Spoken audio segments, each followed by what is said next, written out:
All right, let's jump right into this explainer on thermodynamics, breaking down exactly how heat, work, and energy govern the physical world around us. Look, if you're prepping for the IITJEE, you already know this is one of the most conceptual, high-yield areas in physics, deeply connected to the kinetic theory of gases. Today, we're going to master these concepts by looking at the definitive absolute rules that dictate how energy moves and transforms. So here is our game plan for today. We'll cover heat, temperature, and equilibrium, work, energy, and the first law, key thermodynamic processes, the second law and heat engines, and finally, avoiding common physics mistakes. Section 1. Heat, temperature, and equilibrium. The thermal foundations. Let's start right at the base. Before we get into engines or complex equations, we have to talk about thermal equilibrium. Think of this as the universe basically just seeking balance. Temperature is simply that physical quantity dictating the direction of heat flow, naturally moving from hot to cold. And heat only flows when there's a difference in temperature. Once two bodies hit the exact same temperature, that flow stops entirely. It's the Zeroth Law of Thermodynamics, which is literally the whole reason thermometers even work. To picture this in the real world, just imagine leaving a hot cup of tea, say at 80 degrees Celsius, on a table in a 25-degree room. You know it doesn't stay hot forever, right? It naturally transfers its heat to the cooler air. That tea cools down until it perfectly matches the room's temperature. At that exact point, thermal equilibrium is reached, and the net heat transfer completely stops. Now what's really wild is this specific number, negative 273.15 degrees Celsius. This is absolute zero, or 0 Kelvin.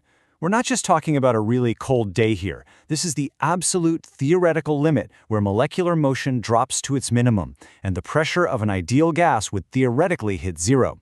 In thermodynamics, you've always got to convert your temperatures to Kelvin to make the equations work. Moving on to Section 2, Work, Energy, and the First Law. Let's talk energy conservation. We know how heat moves to find equilibrium, but how does that heat actually translate into physical action? That brings us to the first law of thermodynamics. This is the ultimate statement of energy conservation. Energy just trades forms. Practically speaking, if you add heat to a gas inside a cylinder, it can only do two things. It either warms the gas up, increasing its internal microscopic energy, or it forces that gas to expand and push against a piston, which is physical work. And this equation, Q equals delta U plus W, is going to be your absolute best friend. Q is the heat supplied, delta U is the change in internal energy, and W is the work done. But listen, the trick for the exam is all about the sign conventions. Heat supplied to a system, positive. Work done by an expanding gas, also positive. But if the gas is compressed by its surroundings, that work becomes negative. Nail these signs, and the math basically does the heavy lifting for you. You're going to see these special cases pop up constantly, so definitely lock in how the first law adapts. First, if the volume doesn't change, well, no work can be done, so W is zero, and all that heat just goes straight into internal energy. Second, if a process cycles right back to its exact starting point, the overall change in internal energy is zero, meaning all heat supplied equals the work done. And third, free expansion into a vacuum. There's no external pressure to push against, so work is zero, and for an ideal gas, the change in internal energy is also zero. All right, Section 3. Key thermodynamic processes. Let's look closely at isothermal and adiabatic constraints. Contrasting these properties is pure gold for your study notes.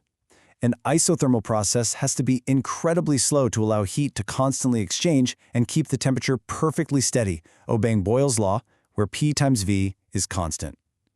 An adiabatic process, on the other hand, super fast. It happens so quickly, or under such perfect insulation, that zero heat is exchanged. Because of that, the temperature absolutely has to change as the gas expands or compresses, following P times V to the power of gamma equals a constant. We also really need to understand the difference between reversible and irreversible processes. A reversible process is essentially a physics fairy tale. It's infinitely slow, perfectly frictionless, and can be completely reversed without losing a thing. It gives you maximum work. But real life is irreversible. Friction, sudden gas expansions, burning fuel, these all generate entropy and just can't be perfectly undone. Real-world physics is messy. Which brings us to Section 4, the second law and heat engines, the strict direction of processes. So the first law says energy is conserved, sure, but it doesn't tell us which way a process will naturally go. That's where the Kelvin-Planck statement of the second law comes in, and it's a massive reality check. It explicitly states that there is no way you can just pull heat out of a hot source and turn 100% of it into useful work. Every single heat engine ever designed must reject some amount of heat to a colder reservoir. Let's visualize that energy balance step by step. First, the engine absorbs heat, we'll call that Q sub H, from a hot reservoir. Second, it converts a fraction of that energy into physical work, W.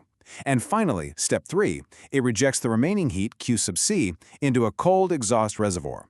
Because this exhaust step is mandatory, we run into a really tough mathematical limitation on efficiency. Because that rejected heat, Q sub C, always has to be greater than 0, 100% efficiency is literally physically impossible in our universe. Efficiency is work divided by heat absorbed, or 1 minus Q sub C over Q sub H. Since Q sub C can't ever be 0, that fraction ensures your efficiency is always strictly less than 1, or less than 100%. The universe basically demands a tax on all the work we do. Finally, Section 5, Avoiding Common Physics Mistakes. Let's navigate the pitfalls so you don't lose easy points. Please pay close attention to these common pitfalls, because these are the exact traps that trip up so many IIT JEE aspirants. First, never confuse heat, which is energy in transit, with stored internal energy. Second, for an ideal gas, internal energy depends only on temperature, not pressure, not volume. Third, and I see this all the time, never assume adiabatic means constant temperature. Like we said, temperature absolutely changes when a gas expands adiabatically, because it's doing work without any new heat coming in.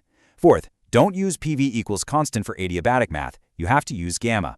And finally, remember that reversible processes do not happen naturally. They're just theoretical benchmarks. Knowing all of this and fully grasping the absolute, irreversible limits set by the second law of thermodynamics, it really forces us to rethink innovation.